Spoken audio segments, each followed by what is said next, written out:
मेरी मुअज़्ज़ज़ माँ और बहनों, अस्सलाम वालेकुम व रहमतुल्लाहि व बरकातुहू। उम्मीद करती हूँ आप सब खैरियत से होंगे। आज हम हज़रत इब्राहीम अलैहिस्सलाम और हज़रत याकूब अलैहिस्सलाम की वसीयत के बारे में पढ़ेंगे कि हज़रत इब्राहीम अलैहिस्सलाम और हज़रत याकूब अलैहिस्सलाम ने अपनी औलाद को क्या वसीयत की थी। आज अगर दुनिया में कोई मरता है तो वो किस चीज़ की वसीयत करते हैं कि माल दौलत तुमने इस तरह तकसीम करना है, फ़लाँ हिस्सा तुमने फ़लाँ को देना है, वगैरह वगैरह। लेकिन हमारे अंबिया ने क्या वसीयत की?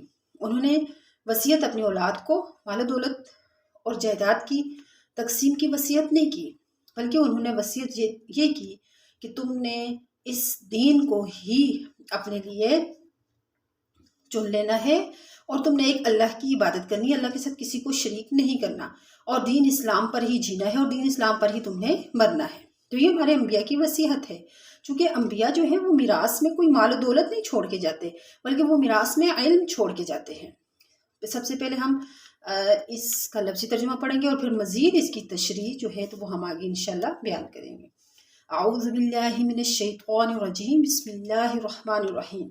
ववस्सा बिहा इब्राहीम, ववस्सा और वसीयत की बिहा इसकी इब्राहीम अलैहिस्सलाम ने बनी ही अपने बेटों को, व याकूब और याकूब अलैहिस्सलाम ने भी वसीयत की। यानी इब्राहीम अलैहिस्सलाम और याकूब अलैहिस्सलाम दोनों ने अपने बेटों को वसीयत की। तो इब्राहीम भी फ़ाइल है इसलिए मरफू है, याकूब अलैहिस्सलाम जो उनका नाम आया है तो ये भी फ़ाइल है, इसी वजह से मरफू है। अब क्या वसीयत की उन्होंने? या बनीशा, ए मेरे बेटे, इन्नल्लाह अस्तफ़ा, कि बेशक अल्लाह ताला ने पसंद कर लिया, चुन लिया, लकुम तुम्हारे लिए दीन को, यानी इस दीन को तुम्हारे लिए अल्लाह ने चुन लिया है, पसंद फरमा लिया है। फला तमूतुन्ना, बस तुम ना मरना, इल्ला मगर इस हालत में, व अंतुम मुस्लिमून, के तुम मुसलमान हो, यानी तुमने हालत इस्लाम में ही जीना भी है और हालत इस्लाम में ही तुमने मरना भी है। तो ये इनकी वसीयत थी। अब इस आयत मज़कूरा में हज़रत इब्राहीम अलैहिस्सलाम ने अपनी औलाद को वसीयत फरमाई और उनसे अहद लिया। अब वो क्या था वो अहद और वसीयत? वो ये थी कि इस्लाम के सिवा और किसी हालत और किसी मिलत पर नहीं मरना। अब मुराद इसकी ये है कि अपनी ज़िंदगी में इस्लाम और इस्लामी तालीमात पर पुख्तगी से अमल करते रहना है, ताकि अल्लाह ताला तुम्हारा खात्मा भी इस्लाम पर ही फरमा दे। अब जैसे कि बाज़ रवायात में है कि तुम अपनी ज़िंदगी में जिस हालत के पाबंद रहोगे उसी हालत पर तुम्हारी मौत भी होगी और इसी हालत में महशर में कायम होगे। अल्लाह जल्ल शानुहु की आदत यही है कि जो बंदा नेकी का इरादा करता है और इसके लिए अपनी इस्तिताअत के मुताबिक कोशिश करता है तो अल्लाह ताला इसको नेकी की तौफीक दे देते हैं और ये काम उसके लिए आसान फरमा देते हैं।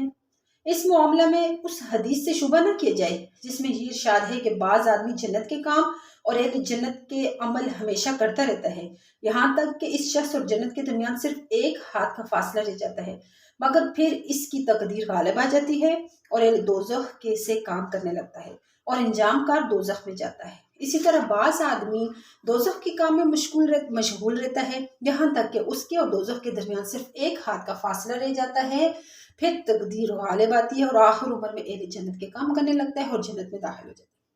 अब यहाँ पर इस हदीस से शुबह क्यों न किया जाए? वजह इसकी क्या है? वजह यह है कि इस हदीस के बाज़ अल्फाज में ये कैद भी लगी हुई है, फीमा यब्दु लिन्नास, यानी जिसने उम्र भर जन्नत के काम किए और आखिर में दोज़ख के काम में लगा। दर हकीकत इसके पहले काम भी दोज़ख ही के अमल थे, मगर लोगों के जाहिर में और देखने में वो अहले जन्नत के अमल मालूम होते थे। इसी तरह जो दोज़ख के अमाल में मशगूल रहा आखिर में जन्नत के काम करने लगा। दर हकीकत वो अव्वल ही से जन्नत के काम में था, मगर जाहिर नज़र में लोग इसको गुनाहगार समझते थे। और ऐसा होता है कि दुनिया में अक्सर किसी को बहुत नेक समझा जाता है, लेकिन आखिर में उसका खात्मा इस तरह होता है कि वो अहले जन्नत की लामत नहीं होती। और बाज़ औक़ात दुनिया में कोई बहुत गुनाहगार होता है, लेकिन आखिर में अल्लाह ताला उसको अच्छी मौत दे देते हैं, उसको कलमा नसीब फरमा देते हैं।